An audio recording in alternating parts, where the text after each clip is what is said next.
In corsia 1 Emily Lenti, Oasi Laura Vicuna. In corsia numero 2 parte Elisa Piccoli, Notto di nuoto 74. In corsia 3 Anna Pontarollo, Aquapolis. E in corsia 4 Nord-Est H2O, ieri super prestazione nei 200, farfalla in cui è campionessa giovanile in questa gara, seconda sempre ai Criteria, Angelica Cappelletto. Corsia 5 Anita Bottazzo, Team Veneto. In corsia 6 Anna Marcotti, Gymnasium Pordenone. Corsia 7 Francesca Tartaglia, Stella Marina. Corsia 8 Chiara Ladelia, Oasi Laura Vicuna.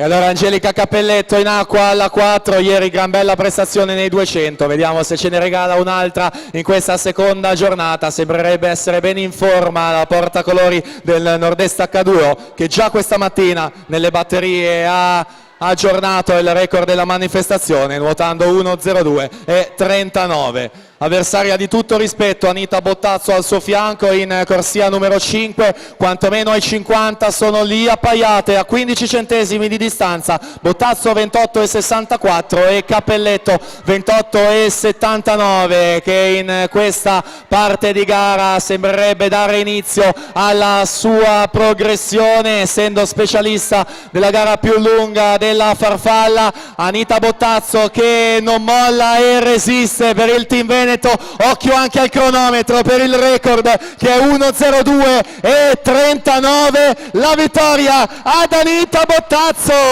1.01 e 19, Angelica Cappelletto 1.01 e 90. Tutte e due sotto il precedente record, ancora super prestazione qui a Montebelluna, la vittoria Anita Bottazzo.